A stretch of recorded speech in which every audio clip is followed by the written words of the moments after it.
Good evening बच्चों। आज हम लोग सबसे महत्वपूर्ण चैप्टर जो है यूपी कैडेट के बाबू एग्ज़ाम के नज़रिए से अगर देखा जाए तो वो है बेटा खरगोश। आज हम लोग खरगोश के बारे में पढ़ेंगे, जो बहुत ही महत्वपूर्ण क्वेश्चन खरगोश से पूछा जाता है। ध्यान देना बेटा, सबसे पहली खास बात यह है कि ये जो खरगोश है ये कार्डेटा संघ में आता है। पहला महत्वपूर्ण क्वेश्चन हो जाता है, क्वेश्चन पूछा जाता है कि खरगोश को किस संघ में रखा गया है, कार्डेटा। जो बेटा दूसरा महत्वपूर्ण क्वेश्चन पूछा जाता है कार्डेटा में या खरगोश में, जो खरगोश का दूसरा महत्वपूर्ण क्वेश्चन है वो बेटा होता है कि खरगोश को किस गढ़ में रखा गया है। तो खरगोश का गढ़ होता है लोगोमार्फा।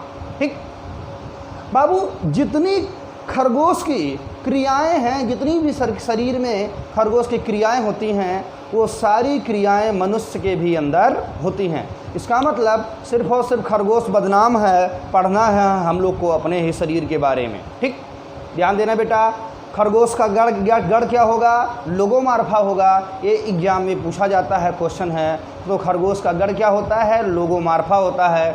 खरगोश का संघ क्या होता है, कार्डेटा होता है। ठीक, इसके बाद बेटा जो खरगोश होता है इसका वैज्ञानिक नाम होता है ओरिक्टोलाइगस क्यूनिकुलस। खरगोश का वैज्ञानिक नाम क्या होता है, ओरिक्टोलाइगस क्यूनिकुलस। ठीक है बेटा, खरगोश का संघ क्या होगा, कार्डेटा होगा। खरगोश का गढ़ इस साल के एग्जाम के लिए इम्पोर्टेंट है। खरगोश का गढ़ क्या लगाओगे, लोगोमार्फा लगाओगे। फिर क्वेश्चन पूछा जाता है जो खरगोश होता है बेटा इसका वैज्ञानिक नाम क्या होता है, तो ओरिक्टोलाइगस क्यूनिकुलस होता है। ठीक, इसके बाद पूछा जाता है खरगोश के दांत के बारे में। किसके बारे में, खरगोश के दांत के बारे में। तो ध्यान देना मेरे लाल, इम्पोर्टेंट क्वेश्चन होता है। जो खरगोश है उसका जो दंत्र सूत्र होता है बेटा वो होता है 20-33/10-23। जो खरगोश होता है उसका दंत्र सूत्र क्या होता है, 20-33/10-23। 20-33/10-23 बेटा ध्यान देना, ये बहुत महत्वपूर्ण है। क्वेश्चन पूछा जाता है कि खरगोश का दंत्र सूत्र क्या होगा, तो क्या लगाओगे, 20-33/10-23। या इसका याद करने का तरीका ये है, अगर नीचे का याद करोगे डाटा 10 और 23 याद करोगे तो ऊपर 10 में 10 जोड़ोगे तो 20 हो जाएगा, 23 में 10 जोड़ोगे तो 33 हो जाएगा। इसका मतलब अगर आपको नीचे का डाटा याद रखना है तो उसमें आप 10 जोड़ दोगे तो ऊपर वाला आ जाएगा। अगर बेटा ऊपर वाला तुम याद रखना चाहते हो कि सर हम 20-33 याद रखेंगे तो बेटा उसमें से 10 आप घटा देना तो नीचे वाला सूत्र याद आ जाएगा। ये इम्पॉर्टेंट है, क्वेश्चन पूछा जाता है कि खरगोश का दंत्र सूत्र क्या होता है, 20-33/10-23। ठीक, दूसरी खास बात होती है जो खरगोश होता है इसमें कुल 28 दांत पाए जाते हैं। कितने दांत होते हैं, खरगोश में बेटा कुल 28 दांत पाया जाता है। इम्पॉर्टेंट है, खरगोश का दंत्र सूत्र क्या होता है, 20-33/10-23। अगर नीचे का याद रखोगे 10-23 तो उसमें 10-10 जोड़ दोगे तो ऊपर का 20-33 आ जाएगा। या अगर आप ऊपर का 20-33 याद रखना चाहते हो तो उसमें से 10-10 घटाओगे तो 10-23 हो जाएगा। ठीक है बेटा, खरगोश में कुल कितने दांत होते हैं, 28 होता है। कितना होता है, खरगोश में कुल दांत कितने होते हैं, 28। ध्यान देना बेटा, ये जो ऊपर वाला दिख रहा है 20-33 ये खरगोश के ऊपरी जबड़े का दांत है, और ये 10-23 दिख रहा है वो खरगोश के निचले जबड़े का दांत है। इसका मतलब हम लोगों में बाबू 2 जबड़ा होता है, एक ऊपरी एक निचला। जो खरगोश का उपला जबड़ा होता है उसका सूत्र क्या है, 20-33/10-23। या जो नीचे वाला होता है उसका होता है 10-23। लेकिन बेटा ध्यान देना, ये नहीं पूछा जाता है एग्जाम में, यही आएगा कि खरगोश का दंत्र सूत्र क्या होता है, 20-33/10-23। और खरगोश में कुल कितने दांत होते हैं, 28 दांत पाया जाता है। ठीक, एक चीज़ याद रखना, आपको 0 दिख रहा है, 0 ऊपर भी 0 है नीचे भी 0 है, इसका मतलब खरगोश में ऐसा कोई दांत है जो नहीं पाया जाता है। हाँ बेटा, महत्वपूर्ण क्वेश्चन है, खरगोश में कैनाइन दांत नहीं पाया जाता है। खरगोश में कैनाइन दांत नहीं पाया जाता है। खरगोश में कौन सा दांत नहीं होगा? कैनाइन दांत नहीं पाया जाता है। यही कारण है जो दांत गायब होता है उस जगह को कहते हैं दंता अवकाश। क्या कहते हैं बेटा? दंता अवकाश, या अंग्रेजी में डाइस्टिमा कहते हैं, वो खरगोश में पाया जाता है। क्वेश्चन कैसे पूछा जाएगा कि खरगोश में कौन सा दांत नहीं होता? कैनाइन नहीं होता। खरगोश में कौन सा दांत नहीं होगा? कैनाइन दांत नहीं पाया जाएगा। फिर दूसरा क्वेश्चन क्या होगा कि दंतावकाश क्या होता है, या दंतावकाश किस जंतु में पाया जाता है? तो बेटा दंतावकाश को अंग्रेजी में डाइस्टिमा बोलते हैं, ये खरगोश में पाया जाता है। ये बेटा वही दंतावकाश है जो कैनाइन दांत खरगोश का क्या है? गायब है, क्योंकि दो बीचों का अवकाश है, या दो दांतों के बीच की जगह को क्या बोलते हैं? दंतावकाश। क्वेश्चन ये होगा कि खरगोश में कौन सा दांत नहीं होगा? कैनाइन दांत नहीं होगा। Important question. दूसरा क्वेश्चन, किस जंतु में दंतावकाश पाया जाता है या डाइस्टिमा पाया जाता है? खरगोश में पाया जाता है। तीसरा क्वेश्चन, खरगोश का दंत्र सूत्र क्या होता है? 20-33/10-23 होता है। चौथा क्वेश्चन क्या होगा कि खरगोश में कुल कितने दांत पाए जाते हैं? तो बेटा 28 दांत पाए जाते हैं। ठीक।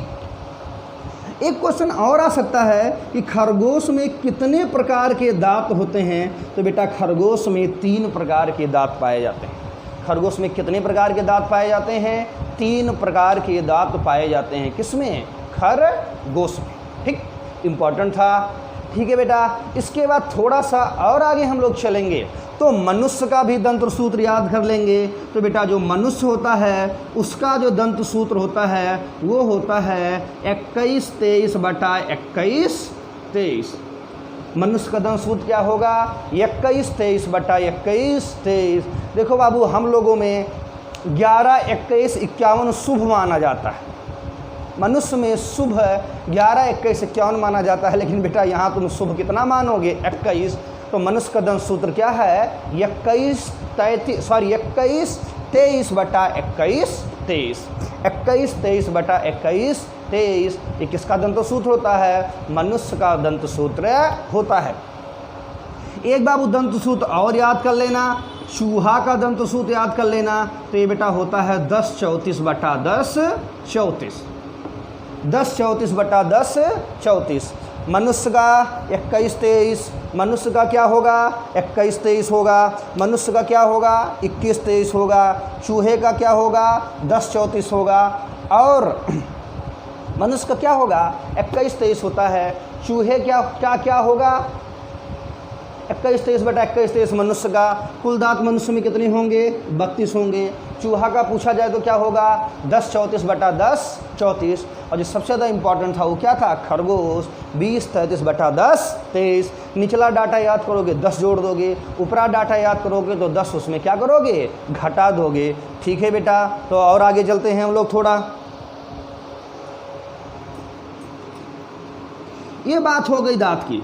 तो खरगोश में दांत कितने प्रकार के होंगे? 3 प्रकार के होंगे। और कुल दांत कितने पाए जाएंगे? 28। ठीक।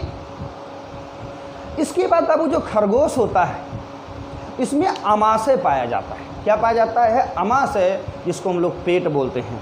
खरगोश का जो अमाशय होता है या जो खरगोश का पेट होता है वो आहार नाल का सबसे चौड़ा भाग होता है। एग्जाम में क्वेश्चन पूछा जाता है कि आहार नाल का सबसे चौड़े भाग का क्या नाम है? तो क्या लगाओगे बेटा?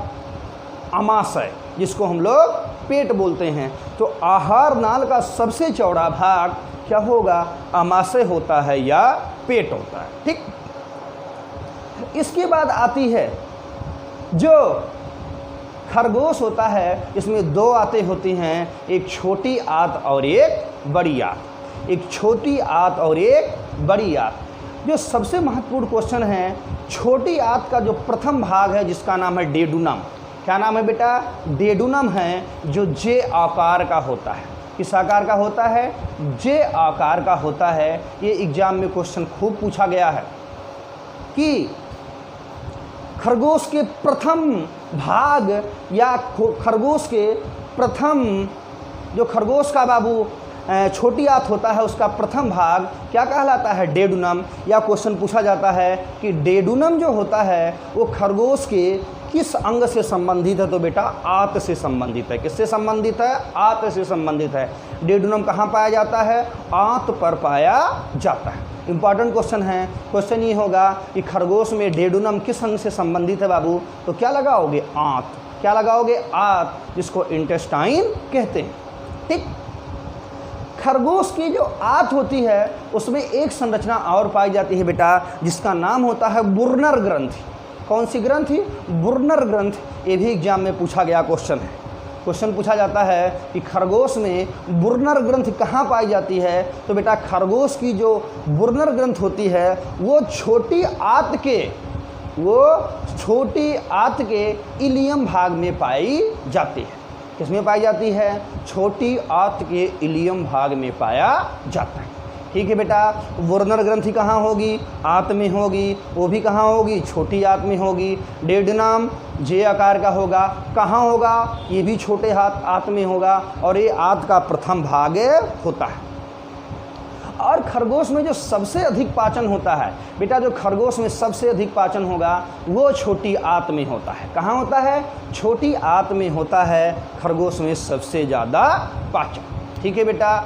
इसके बाद बात हम लोग करते हैं यकृत की। किसकी बात करते हैं? यकृत की बात करते हैं। तो यकृत में सबसे महत्वपूर्ण क्वेश्चन ये है कि यकृत में यूरिया का निर्माण होता है।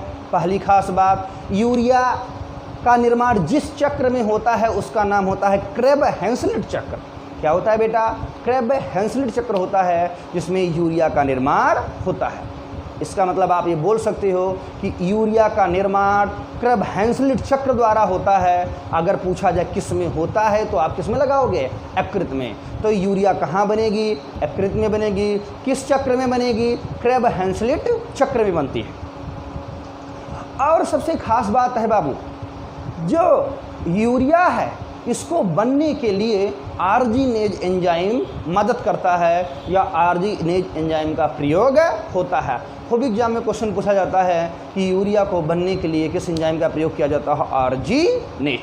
और यकृत का सबसे सुंदर कार्य ये है बेटा कि ये ग्लूकोज को ग्लाइकोजन में बदलता है और ग्लाइकोजन को ग्लूकोज में भी बदलता है।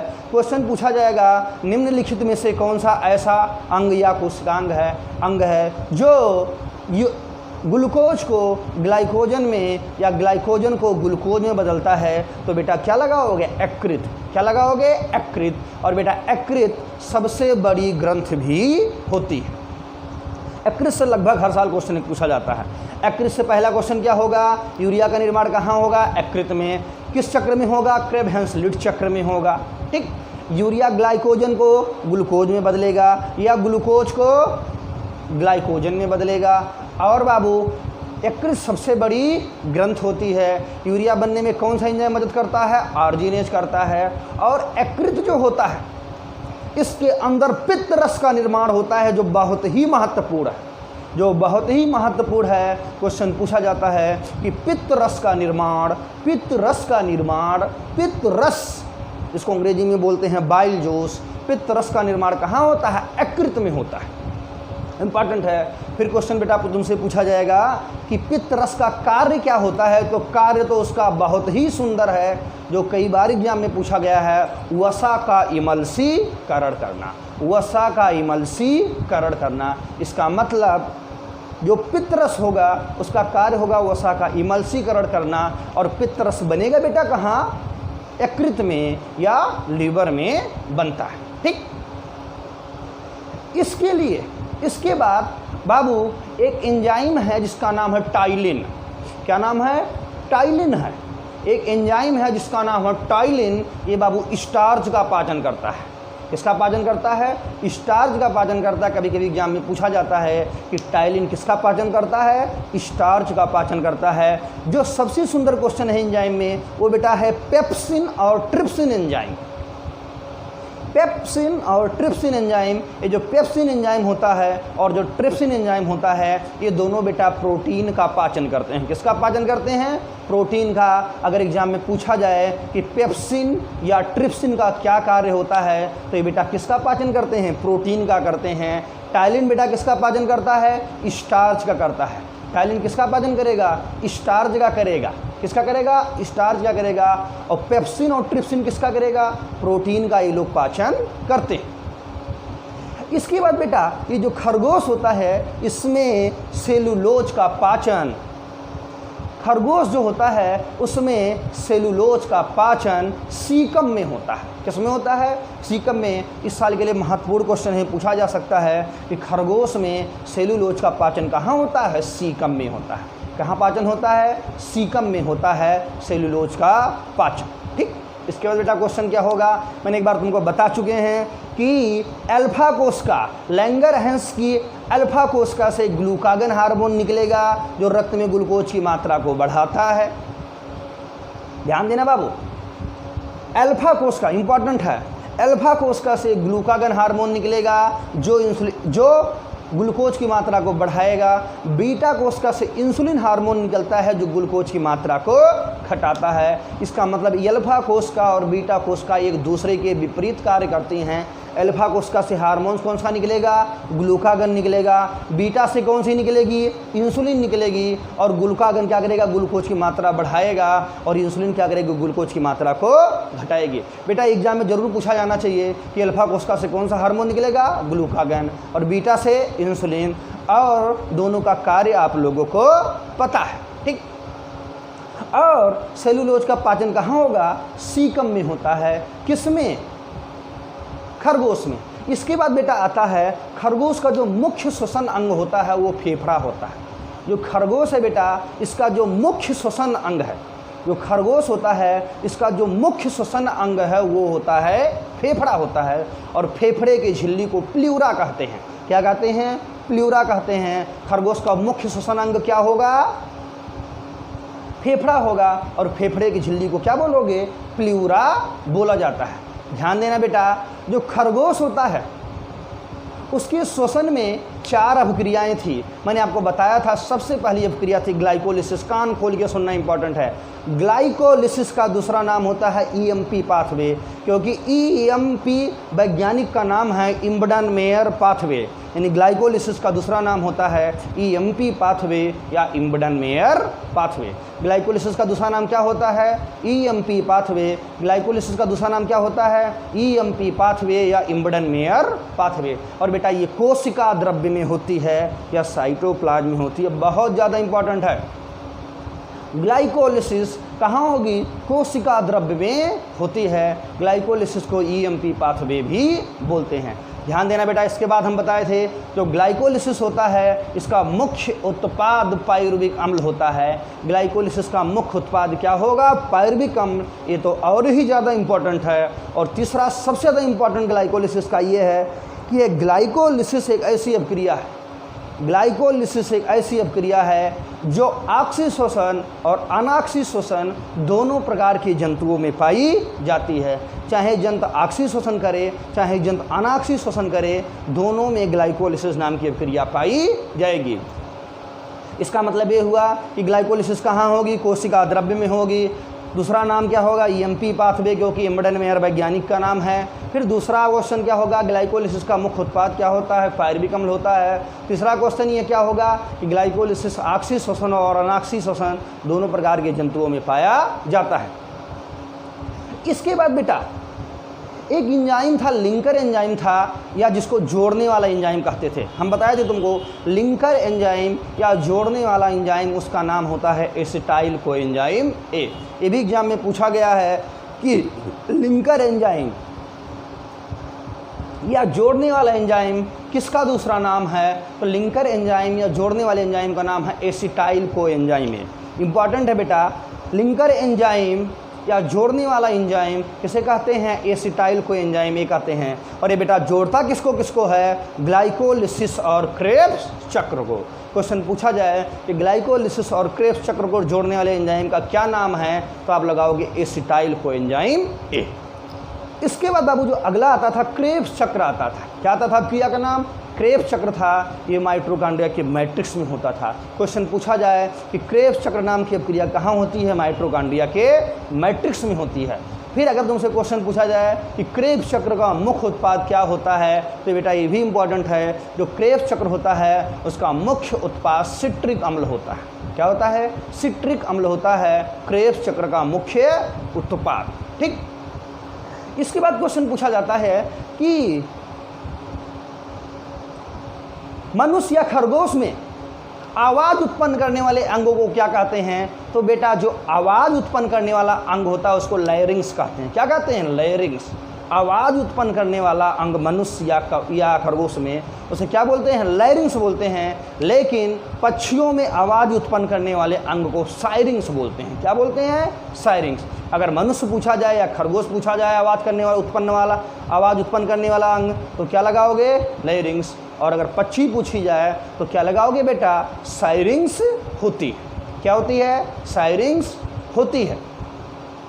ये बेटा जितना भी हम पढ़ा रहे हैं तुम उसे याद करते चलना, ये तुमको ज़रूर एग्जाम में पूछा जाएगा।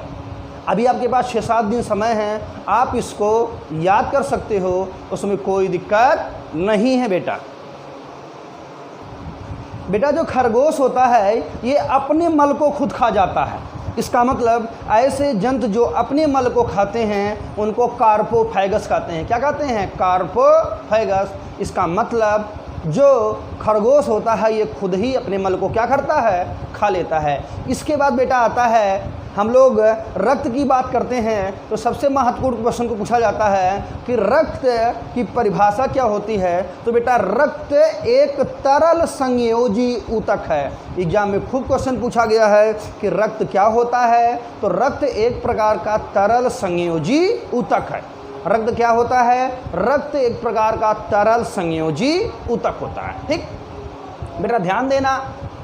खरगोश जो होता है इसमें बंद रक्त प्रसंचरण तंत्र पाया जाता है और रक्त प्रसंचरण तंत्र के बारे में विलियम हार्वे ने बताया था। खरगोश में रक्त प्रसंचरण तंत्र कैसा होगा? बंद रक्त प्रसंचरण तंत्र होगा।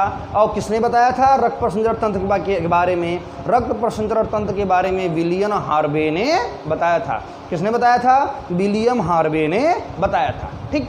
इसके बाद बेटा रक्त एक प्रकार का तरल संयोजी ऊतक होता है। ठीक। रक्त में सबसे पहले जब हम लोग बात करते हैं आरबीसी की, तो बेटा आरबीसी को कहते हैं लाल रुधिर कणिका। आरबीसी का अंग्रेजी पूरा नाम होता है red blood carb cell. RBC को पूरा नाम बोलते हैं अंग्रेजी में रेड ब्लड कार्ब सेल, या हिंदी में बोलते हैं क्या? लाल रुधिर कणिका। लाल रुधिर कणिका को शॉर्टकट में क्या लिखते हैं? आरबीसी, या आरबीसी का पूरा नाम होता है red blood carb cell. RBC का बेटा पूरा नाम क्या होता है? रेड ब्लड कार्ब सेल, या इसकी हिंदी क्या होती है? लाल रुधिर कणिका। यानी लाल रुधिर कणिका या आरबीसी एक ही चीज़ है। ध्यान देना बेटा। ये जो लाल रुधिर कणिका होती है इसका दूसरा नाम होता है इरिथ्रोसाइट। बहुत ज़्यादा महत्वपूर्ण क्वेश्चन है, बहुत ज़्यादा महत्वपूर्ण क्वेश्चन है कि लाल रुधिर कणिका का दूसरा नाम क्या होता है? इरिथ्रोसाइट। दूसरा क्वेश्चन ये होगा कि जो लाल रुधिर कणिका होती है बेटा इसका कब्रगाह, लाल रुधिर कणिका का कब्रगाह क्या होता है? प्लीहा होता है। ये तो पूछा जाना चाहिए, इंपॉर्टेंट है। क्वेश्चन क्या होगा? लाल रुधिर कणिका का कब्रगाह किसे बोलते हैं? तो बेटा प्लीहा को या स्प्लीन को बोलते हैं। उसके बाद क्वेश्चन आता है लाल रुधिर कणिका का जीवन काल कितने दिन का होता है? तो बेटा 4 महीने का होता है या 120 दिन का। क्वेश्चन ये भी एग्जाम में पूछा गया है कि लाल रुधिर कणिका का जीवन काल कितने दिन का होता है? 120 दिन का। और दूसरी खास बात यह है कि जो लाल रुधिर कणिका होती है, जो बहुत ही महत्वपूर्ण लाइन है, लाल रुधिर कणिका या आरबीसी में केंद्रक नहीं पाया जाता है। खूब एग्जाम में पूछा जाता है कि केंद्रक लाल रुधिर कणिका या आरबीसी में होता है कि नहीं होता? नहीं पाया जाता है। तो लाल रुधिर कणिका को आरबीसी बोलोगे, दूसरा नाम इसका इरिथ्रोसाइट होता है। 120 दिन जीवन काल होगा। और आरबीसी का कब्रगाह प्लीहा होता है, और आरबीसी या लाल रुधिर कणिका में क्या नहीं होता? इसमें बेटा नहीं पाई जाती क्या? केंद्रक नहीं होता, जो इंपॉर्टेंट क्वेश्चन था। 120 दिन जीवन काल होगा, ये भी बहुत महत्वपूर्ण है। और दूसरी खास बात, जो लाल रुधिर कणिका होती है इसमें हीमोग्लोबिन पाया जाता है, उस हीमोग्लोबिन में आयरन नाम की धातु पाई जाती है। आरबीसी में क्या पाया जाएगा? हीमोग्लोबिन नाम की धातु, हीमोग्लोबिन पाई जाती है। उस हीमोग्लोबिन में कौन सी धातु होती है? आयरन। तो अगर आसान क्वेश्चन पूछना होगा तो पूछ लिया जाएगा कि हीमोग्लोबिन में कौन सी धातु होती है? आयरन होती है। ठीक, ध्यान देना बेटा, 100 ml ब्लड में, 100 ml रक्त में 14 से 16 ग्राम हीमोग्लोबिन पाई जाती है। 100 ml रक्त में कितनी हीमोग्लोबिन होगी? 14 से 16 ग्राम। इसके बाद बेटा आता है WBC। इसके बाद आता है WBC, जिसको श्वेत रुधिर कणिका कहते हैं। क्या कहते हैं? श्वेत रुधिर कणिका कहते हैं। इसका मुख्य कार्य होता है क्या करना? शरीर की सुरक्षा देना, या जो जीवाणु शरीर में आक्रमण कर जाए उनको क्या करता है बेटा? ये भक्षण कर लेते हैं। ठीक, जीवाणुओं का भक्षण करना या शरीर को सुरक्षा प्रोवाइड कराना, ये कौन करती है? WBC या श्वेत रुधिर कणिका। इसके बाद बेटा आता है प्लेटलेट्स। क्या आता है? प्लेटलेट्स। प्लेटलेट्स क्या करता है? ये रक्त को जमाता है या रक्त का थक्का बनाता है। एग्जाम में क्वेश्चन पूछा जाता है कि प्लेटलेट्स का कार्य क्या होता है? तो रक्त का जमाना या रक्त को थक्का बनाना। इसके बाद बेटा जब खरगोश के हम लोग हृदय की बात करते हैं तो खरगोश का हृदय जो होता है इसमें 4 कक्षक पाए जाते हैं। खरगोश के हृदय में कितने कक्षक होंगे? 4 कक्षक पाए जाते हैं, जिसमें 2 अलिंद होगा और 2 नीले होगा। तो क्वेश्चन पूछा जाए कि खरगोश के हृदय में कितने कक्षक होते हैं? 4 कक्षक होते हैं। और दूसरी खास बात बाबू, जो खरगोश का हृदय होता है इसकी झिल्ली को पेरिकार्डियम कहते हैं। क्या कहते हैं? पेरिकार्डियम कहते हैं। खूब एग्जाम में पूछा गया है कि हृदय के आवरण को क्या बोलते हैं? पेरिकार्डियम। और खरगोश के हृदय में कितने कक्षक होंगे? 4 कक्षक होंगे। और तीसरी खास बात बाबू हृदय की, जो हृदय होता है ये मायोजनित होता है या स्वचालित होता है। ये इंपॉर्टेंट है। स्वचालित, खरगोश या मनुष्य का हृदय कैसा होगा? स्वचालित होगा। कैसा होता है? स्वचालित होता है या मायोजनित होता है। तो खरगोश या मनुष्य का हृदय कैसा होगा? मायोजनित होगा।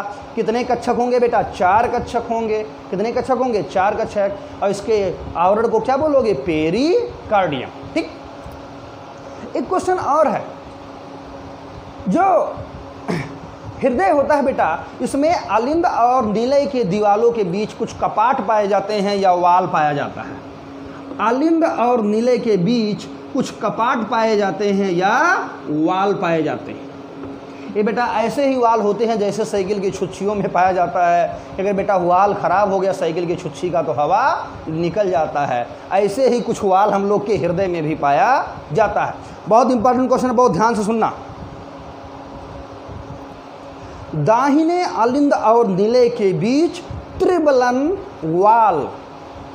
दाहिने, क्वेश्चन से पूछा जाएगा, दाहिने अलिंद और दाहिने नीले के बीच त्रिबलन वाल या ट्राइकस्पिड वाल पाया जाता है। क्वेश्चन क्या होगा? दाहिने अलिंद और नीले के बीच, दाहिने अलिंद और नीले के बीच कौन सा वाल होगा? त्रिबलन कपाट होगा या ट्राइकस्पिड कपाट पाया जाएगा। इंपॉर्टेंट है। ठीक, उसके बाद फिर क्या पूछा जाएगा? फिर दूसरा क्वेश्चन, बाएं अलिंद और नीले के बीच, बाएं अलिंद और नीले के बीच द्विवलन कपाट या बाइकस्पिड वाल पाया जाता है। तो बेटा ये त्रिबलन है, एक त्रिबलन कपाट है और एक द्विबलन कपाट है। एक त्रिबलन कपाट है, एक द्विबलन कपाट है। ठीक, त्रिबलन कपाट को अंग्रेजी में ट्राइकस्पिड बोलते हैं और द्विबलन कपाट को क्या बोलते हैं? बाइकस्पिड। तो अगर दाहिना अलिंद नीला पूछा जाए तो त्रिबलन कपाट लगाओगे या ट्राइकस्पिड। इंपॉर्टेंट है। और दूसरा महत्वपूर्ण है क्या? बाएं अलिंद और नीले के बीच कौन सा वाल होगा? बाइकस्पिड या द्विबलन कपाट पाया जाएगा। ठीक, और अब ध्यान देना, जो खरगोश होता है नियम ये कहता है कि जितनी धमनियां होती हैं उनमें शुद्ध खून बहता है और जितनी सिराएं होती हैं उनमें अशुद्ध खून बहता है। अब सवाल ये उठता है, सर शुद्ध अशुद्ध खून क्या होता है? बेटा शुद्ध खून वो होता है जिनमें ऑक्सीजन घुली हो। शुद्ध खून वह होगा जिसमें ऑक्सीजन घुली हो और अशुद्ध खून वह होगा जिसमें CO2 घुला हो। मेरी बात समझना, शुद्ध खून क्या होगा? जिसमें ऑक्सीजन हो, और अशुद्ध क्या होगा? जिसमें CO2। ध्यान देना, नियम कहता है कि जितनी भी धमनियाँ होती हैं सब में शुद्ध खून बहे और जितनी सिराएँ होती हैं सब में अशुद्ध खून बहे। लेकिन बेटा अपवाद है, यही पूछा जाता है। फुसफुस धमनी है लेकिन इसमें अशुद्ध खून बहता है। और बाबू फुसफुस सिरा है तो सिरा लेकिन इसमें शुद्ध खून बहता है। ध्यान देना, फुसफुस धमनी है तो धमनी, नियम कहता है शुद्ध खून बहना चाहिए लेकिन खून बहता है अशुद्ध खून। और फुसफुस सिरा भी अपवाद है सिरा बहना चाहिए अशुद्ध खून लेकिन बहता कौन सा है, शुद्ध खून बहता है। तो क्वेश्चन पूछा जाएगा कि फुसफुस धमनी में कैसा खून बहता है, अशुद्ध खून, और फुसफुस सिरा में शुद्ध रक्त का संचरण होता है। ठीक, ऐसे बाबू हम लोग के शरीर या खरगोश के शरीर में जो हीमोग्लोबिन होती है ये बेटा अभिक्रिया करती है किसके साथ, ऑक्सीजन के साथ। किसके साथ, ऑक्सीजन के साथ, और बनता क्या है, oxy haemoglobin.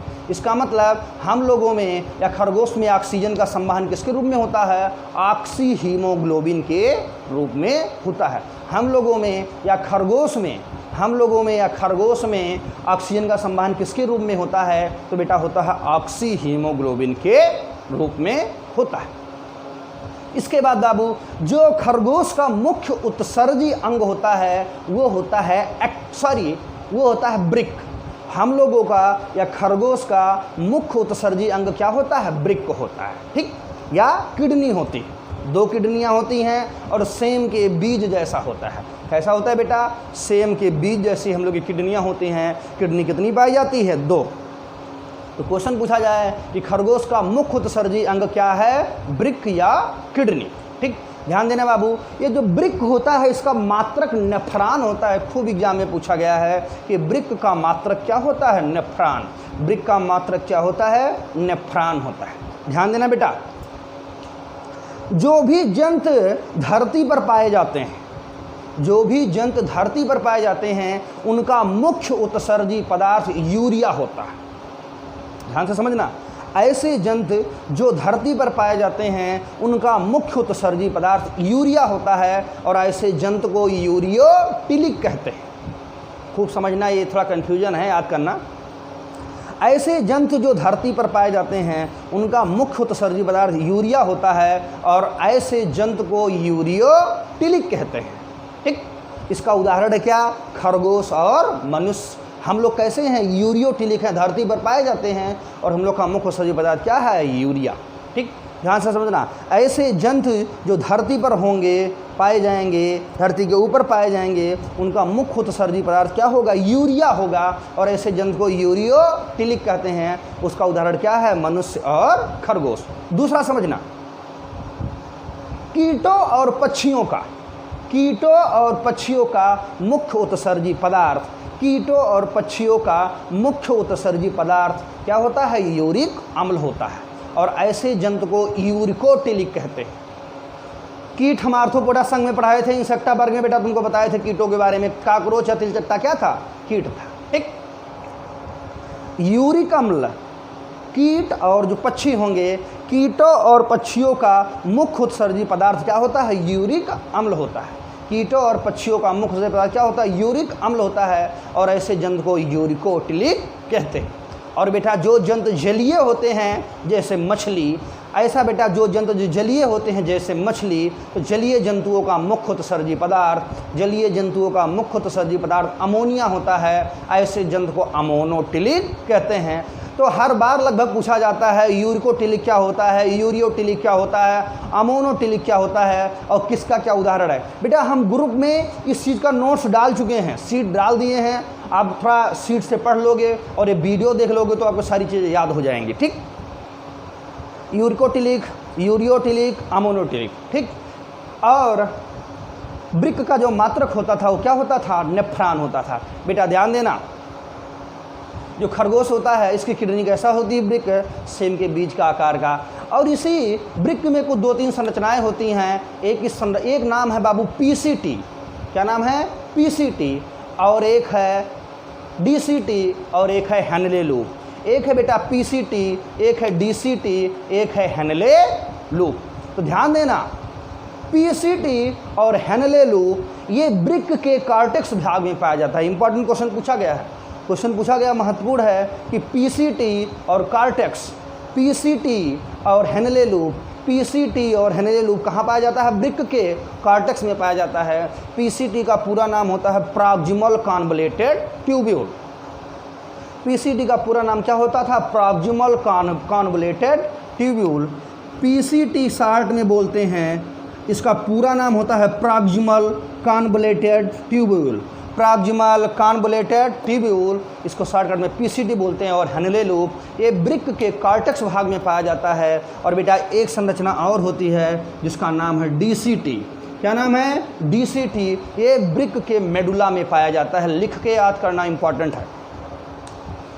PCT, PCT, PCT और हेनले लूप कहाँ पाया जाएगा बेटा? कार्टेक्स में। और डीसीटी कहाँ पाया जाएगा? मेडुला में पाया जाता है।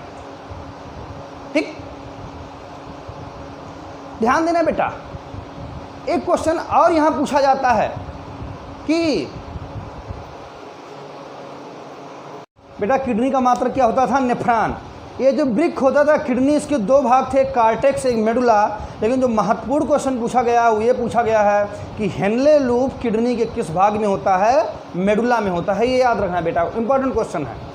हेनले लूप, पीसीटी डीसीटी भूल भी जाना, लेकिन बेटा ये याद रखना क्या? हेनले लूप किडनी के किस भाग में होता है? मेडुला के भाग में होता है। और किडनी का मात्रक क्या होता था? नेफ्रॉन। किडनी का मात्रक क्या होता है? नेफ्रॉन होता है। और बेटा ये हेनले लूप किडनी के किस भाग में होगा? मेडुला में पाया जाता है। इसके बाद आता था खरगोश का बेटा जनन चैप्टर आता था। ठीक, जनन में हम लोग हार्मोन्स के बारे में थोड़ा बहुत पढ़ चुके थे। बस ध्यान देना कि जो खरगोश होता है इसके नर जननांग और मादा जननांग बेटा अलग अलग होते हैं। जो सबसे महत्वपूर्ण क्वेश्चन पूछा जाएगा वो ये पूछा जाएगा कि खरगोश में निषेचन कहाँ होता है? तो ये बेटा होता है फैलोपियन नलिका में। किसमें होता है? फैलोपियन नलिका में या फैलोपियन ट्यूब में। इंपॉर्टेंट क्वेश्चन है। क्वेश्चन क्या पूछा जाएगा कि खरगोश में निषेचन या खरगोश के मादा में निषेचन कहाँ होता है? फैलोपियन नलिका में होता है। ठीक, होता क्या है बाबू? जो खरगोश का मादा होता है उसमें अगर नसबंदी कर दिया जाए बेटा तो उसको ट्यूबक्टोमी कहते हैं। क्या कहते हैं? ट्यूबक्टोमी कहते हैं। ये जो फैलोपियन नलिका होती है इसे थोड़ी मोड़ दी जाती है। ठीक, तो क्वेश्चन क्या होगा? क्वेश्चन ये होगा कि खरगोश में निषेचन कहाँ होता है? तो फैलोपियन नलिका में। या क्वेश्चन में पूछा जाए कि महिला नसबंदी को क्या कहते हैं? ट्यूबक्टोमी कहते हैं। और बेटा पुरुष नसबंदी को बेशक्टोमी कहते हैं। पुरुष नसबंदी को क्या कहते हैं? बेशक्टोमी। उसके बाद बेटा क्वेश्चन पूछा जाता है कि जो नर का वृषण होता है वहाँ बेटा एक कोशिका होती है जिसका नाम होता है लेडी कोशिका।